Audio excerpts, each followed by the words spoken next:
ndani ya sekta ya elimu it is obvious ujenzi ambao tunaendelea kujenga katika maeneo mbalimbali mijini na vijijini, na ujenzi huu lengo ni kuondoa mikondo miwili ambayo utaratibu tuko nao. Manake tunataka sasa walimu wote waingie kwa kipindi kimoja. Kwa hiyo uhitaji wa walimu ni mkubwa sana kulikoni tunavyofikiria, kwa sababu kwa sasa baadhi ya walimu asubuhi anakuwa na vipindi na jioni anakuwa na vipindi. Kwa katika maeneo ambayo tumeshafanikiwa karibu 100%, kwa mfano Kusini Unguja 100% sasa hivi wanafunzi wote takriban wanaingia mkondo mmoja. Walimu wale ambao walikuwa wanafundisha huku na huku unakuta haiwezekani sasa.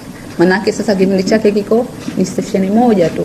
Kwa hiyo ujenzi huu ambao unaendelea ndio unatoa projection ya idadi kamili ya walimu ambao wanahitajika. Lakini lazima tukiri kwamba maeneo ya mijini uhaba wa walimu si changamoto kuliko maeneo ya vijijini na maeneo ya mashamba.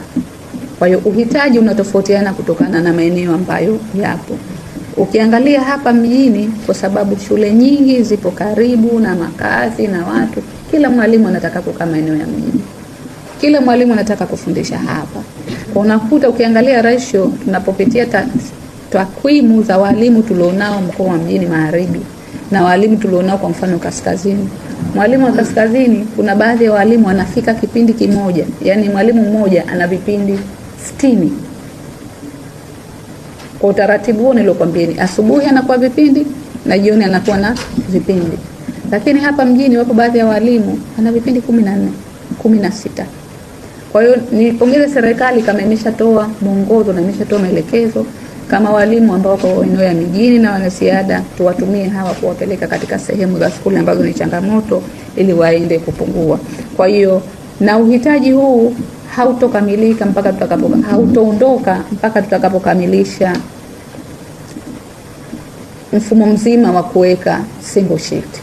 Sasa hivi imekuwa ni kipindi, na kama mmekuwa mkifuatilia bajeti ya serikali, kila mwaka ndani ya Wizara ya Elimu tunapanga kuajiri kutokana na idadi ya madarasa mapya ambayo tunajenga katika maeneo mbalimbali.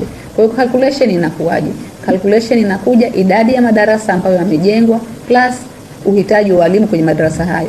Na kupata idadi halisi ya walimu tunaipataje sisi kama wizara? Tunachukua idadi ya wanafunzi, idadi ya vipindi kwenye wiki na idadi ya vipindi vya lile somo kwenye eneo, alafu tunagawa na walimu ambao wanahitajika.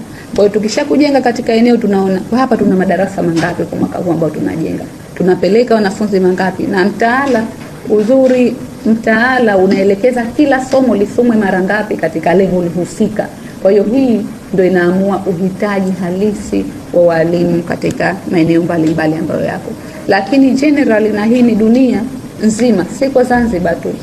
Ukiangalia kwa upande wa masomo ya science, physics pamoja na math, tuna uhitaji mkubwa sana ukilinganisha na masomo mengine ya social science. Kwa nini? Kwa sababu utaangalia kwenye mifumo yetu hii ya elimu.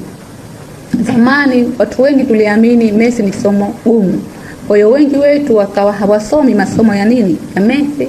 Wengi wetu hapa tukawa tunakimbia math, tukalipa maneno kibao, lakini changamoto yake sasa unakuta uhaba wa wanafunzi ambao wamesoma kwenye masomo ya math na tukafaulu.